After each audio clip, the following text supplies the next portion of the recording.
Hello everyone, here's how I wish to start October. Something happened this year that changed my family for a while. I also now have a third kidnap story. Before I begin, to the women out there, please be careful when going out at night. On this point, men, you have it so lucky. Not to say that men don't get kidnapped, but it's not at the front of your mind as it was that day when I went to do this. I also realised on that day that superheroes are real and they don't always wear capes. They may not even realise that they are heroes until later. Here's why. Now, on this night, I put Jack out in the garden and thought no more of it because as far as I was concerned, I shut the gate, so he was in. What I did forget though is that we had a delivery. I assumed that they would have shut the gate. But of course, why would they do that? It's not as if we left it shut for a reason. Even if you don't have a dog, if the gate is shut when you arrive, shut it when you enter and leave. Anyway, Minnie ran over. I go to retrieve the dog and call him from the garden. Jack, as you'll know from previous videos, is an opportunist. He will always escape if he can. He seems to think he has an unlimited amount of Tinder dates waiting for him and no one will notice if he disappears on one. Anyway, here comes the part that still gives me the shivers, and a lot of things happened within an hour. I go out to get him and realise he's gone. Obviously, I go after him. It was about 10 o'clock when I put him out, so only 10 minutes must have passed. Just water the plants and come in. Instead, he disrupts the whole family. Upon seeing the gate open, I immediately panic, but after frantically scanning the garden, I shut the front door, take my phone with me and go to look for him. On my way, I phone my family and tell them what's happening and what I'm doing. If he's not on the path I'm going, then I'll turn back. They said, okay. Then, unbeknownst to me, they come looking too, which is brilliant considering how things turned out. I go up to his normal route because that's where he's normally found when he escapes. When I get there, I see a car.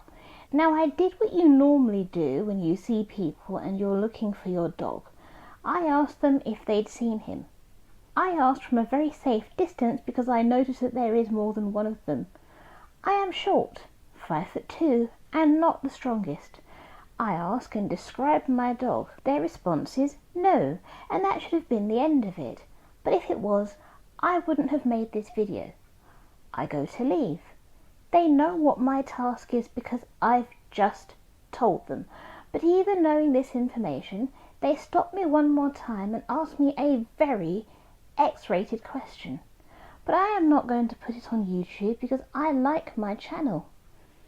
Excuse me? What? I've already told you that I'm looking for my dog. Why are you asking me that? I am not here to discuss those questions. Not that I look like the poster child for Moulin Rouge.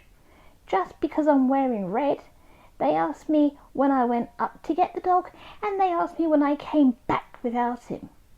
I didn't want to be confrontational because there were a few of them and I can't run. I declined the offer both times and carried on trying to look for my dog. The one nugget of help that they appeared to give me was to ask in the fish and chip shop that was there because if a dog ran past, maybe they'd seen it. I did, and they hadn't seen him.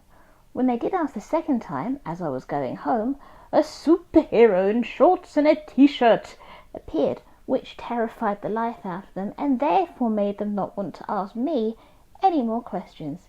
The superhero is known as my brother. He doesn't realise he was a superhero that day. He just went looking for the dog too. They tried to ask him questions too, but not about that because he's a bloke and they weren't interested in him. Although they did try to ask both of us to come closer to the car, so I'm assuming that they wanted to get us both in the end. But that wasn't happening because we knew better than to get close to the car, and my brother is a big, strong lad. He can hold his own.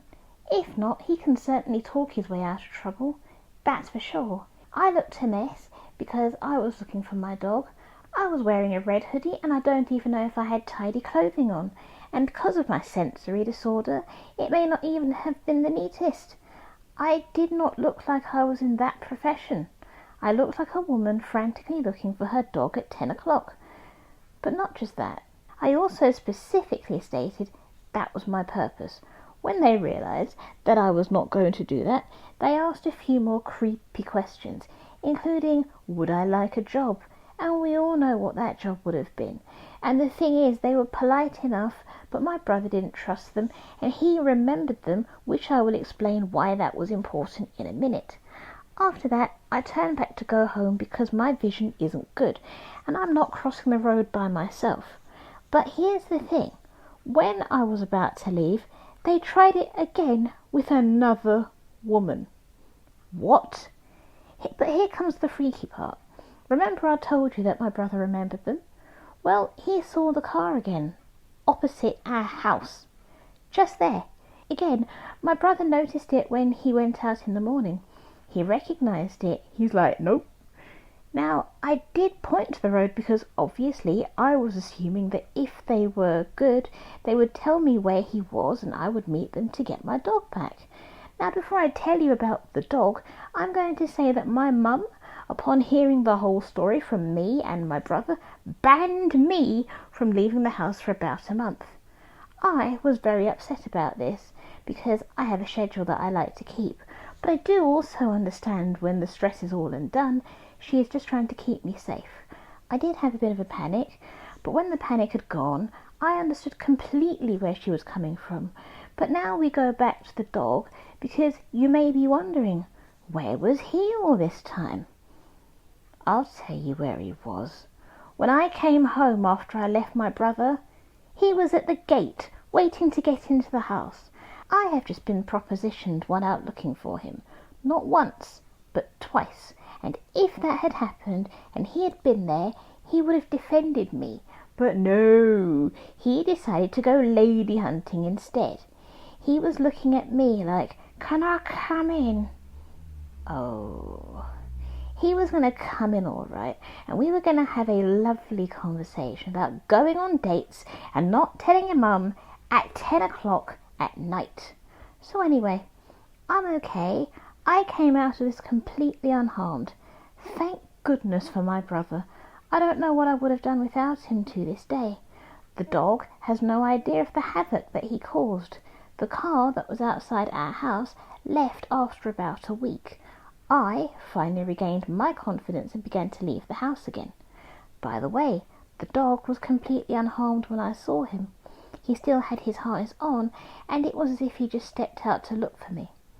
One thing I will have to do is get a sign that says to shut the gate, because I can't believe I have to do this.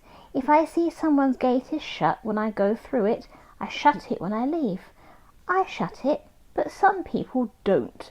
So for those people who don't know how to use a gate and don't know how to use a door, I'm going to buy them a sign. I hope they can read, because they need to shut the gate. I have a small dog, and he thinks he's a real Casanova. I will say that I understand people when they're going backwards and forwards with deliveries, but when you leave our house for the final time, shut the gate. That is how we want it. That is how we expect it. That way, stories like this will not happen. On a similar note, to any parents watching, if your kid has their door shut, shut it when you leave, because they deserve privacy too. They may just want to listen to music in silence, or they may wish to get undressed, or they may not want to have a draft on them. Either way, everyone is allowed to have their space how they like it. Anyway, there was nearly an updated version of myself being kidnapped, and as we established, the dog is not the brightest light bulb anymore. The difference to this story is that I was 29 years old, not 8. My curiosity that I had when I was 8 knew not to show its ugly head. I knew to stay far away from that car, especially when I saw more than one of them. To the absent-minded people, if you see a door or gate open, then that's different. But If you see a door or gate is shut when you arrive, make it the same when you leave. Even the people who don't pay rent in your house should be allowed some privacy. Bedrooms are safe spaces and they should be allowed to be closed off if necessary. If you're still here, you're handsome and you're beautiful and well, I'm speechless. I'll let you know next time I see you. Over to the pets. Hello all, this is Sylvie. If you liked what you saw, then subscribe for more. Hey everyone, my name's Bonjo. If you enjoyed yourself, then give it a thumbs up and share it with all your friends. Hi everybody, I'm Jack, and if you had fun, then comment down below and let my mum know what's the scariest thing to happen to you recently.